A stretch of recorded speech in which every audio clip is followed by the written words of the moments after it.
Paradigma de interacción. A lo largo de la historia de la interacción entre el hombre y la máquina, se han ido desarrollando diferentes interfaces que capacitan a la persona a interactuar con la computadora. Ahora, ¿qué es la interacción? Pues según Baecher y Buxton, la interacción son todos los intercambios entre la persona y la computadora, lo que conlleva que la máquina o computadora tiene un intermediario que ayuda a la comunicación de manera más eficaz con el usuario. Para empezar a hablar sobre los paradigmas de interacción, debemos primero hablar de los diferentes estilos de interacción que surgieron conforme al avance tecnológico. Estos estilos enumerados son: interfaz por líneas de comando, el cual es el primer estilo de interacción generalizado. Este sigue siendo utilizado como acceso complementario y es una manera de dar órdenes directamente a la computadora o máquina. Es bastante potente y flexible, ya que tiene un amplio catálogo de órdenes, pero es difícil de aprender y recordar por un usuario promedio. Como segundo está el menú de navegación. Este es un conjunto de opciones visualizadas en la pantalla que se pueden seleccionar. La selección de cada una de las opciones conlleva, en el fondo, una o varias órdenes a la computadora, agilizando la interacción. Y, si está bien explicado el menú, este será más fácil de aprender, además de mostrar de una forma más intuitiva los grupos de órdenes con los cuales uno puede trabajar. En tercer lugar, tenemos a la manipulación directa e interacción asistida. Este consiste en una fuerte representación de los objetos existentes dentro de la computadora, siendo los archivos y órdenes conceptualizaciones visuales con los que poder interactuar. La manipulación de los objetos es a base de acciones en vez de uso de órdenes, esto provocando acciones más rápidas, incrementales y reversibles que provocan un efecto visible inmediato en el objeto seleccionado. Se empieza a usar la interfaz WIMP, que significa Windows, Icons, Menús and Pointers, aludiendo a la herramienta visual que utiliza. Ahora, la interacción asistida está sobrepuesta en la manipulación directa, pero no es considerada como una herramienta, ya que contiene una serie de añadidos que es el control de eventos asistido por un agente, aludiendo a la metáfora de asistente personal. Dentro de esta interacción, el agente observa la comunicación entre el usuario y la computadora y decide actuar en consecuencia para ayudar al usuario reduciendo su esfuerzo en la interacción. Por último tenemos el lenguaje natural. Es el estilo más reciente, por así decirlo, y se caracteriza por la interacción mediante voz y movimiento, siendo exitoso como interfaz para actividades lúdicas, como son los videojuegos. Conlleva un poco más de trabajo, ya que en sus inicios es necesario conocer un determinado lenguaje como lo serían frases, palabras clave o gestos específicos. Con ella, para mejorar la facilidad de uso, esto conlleva generar diálogos para clarificar una mejor accesibilidad. Siendo estos los estilos de interacción, ahora los paradigmas de interacción son los modelos que se derivan de todos estos sistemas. Enumerados serían la computadora de escritorio, la realidad virtual, la realidad aumentada y la computación ubicua. El primer paradigma que vamos a ver es el de la computadora de escritorio. Actualmente es el paradigma dominante.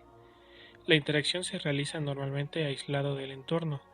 El usuario básicamente interacciona sentado en una mesa con una computadora de escritorio de manipulación directa. No obstante, el uso de tecnologías como el wireless o el Wi-Fi es un modo de lograr que el usuario se contacte más con el medio ambiente utilizando una laptop. Después sigue la computación ubicua. Es entendida como la interacción de la informática en el entorno de la persona, de forma que las computadoras no se perciben como objetos diferenciados, apareciendo en cualquier lugar y en cualquier momento.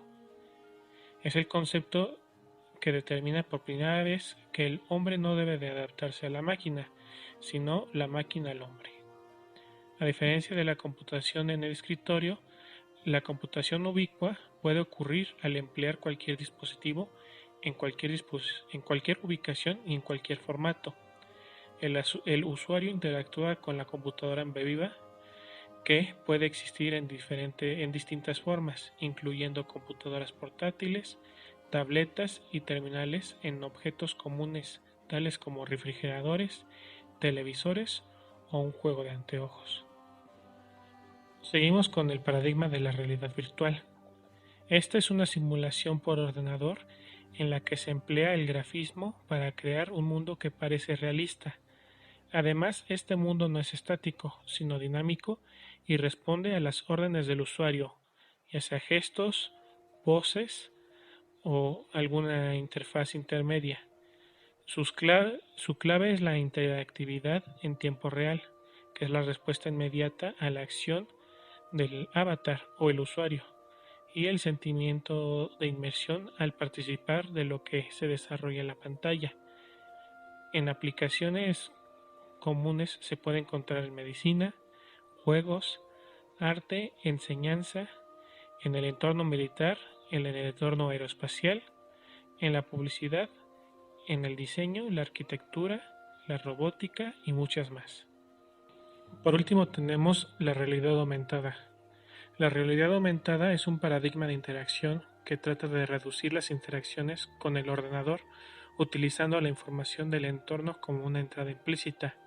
Existen dos corrientes importantes en el nuevo paradigma. El primero sería el derivado de aplicar la realidad virtual en el mundo real. Esta se trata de una nueva tecnología que aumenta o mejora la visión que el usuario tiene del mundo real con la información adicional sintetizada mediante un modelo computadorizado, las cuales se superponen mediante el uso, generalmente, de unas gafas especializadas. Los usuarios pueden trabajar y examinar objetos 3D reales mientras perciben información adicional sobre los objetos o sobre la tarea que se está realizando. La segunda sería el uso de dispositivos que aumentan la realidad e interaccionan directamente con ella.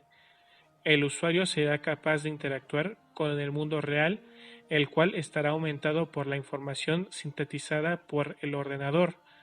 No se trata de superponer la información real con la virtual, como es el caso del anterior, sino de hacer participar diversos objetos de la vida cotidiana, ya sea un bolígrafo, un bloc de notas, entre otros, que automáticamente interaccionan con el sistema sin que para ello sea necesario realizar ninguna acción específica.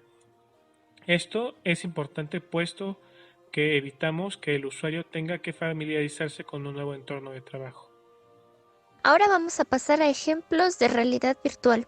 Un ejemplo muy conocido es la realidad virtual con las escape room.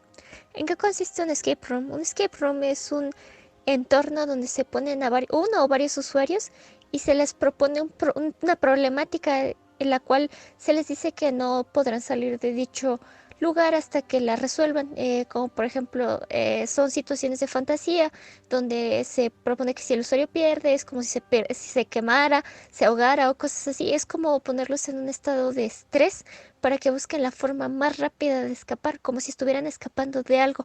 Es como una fantasía en realidad virtual. Hay un ejemplo que se llama The Room VR que permite a 2 a 6 personas vivir la misma experiencia que en un escape room, pero sin moverse del sillón de casa. Propone un escape room virtual en grupo.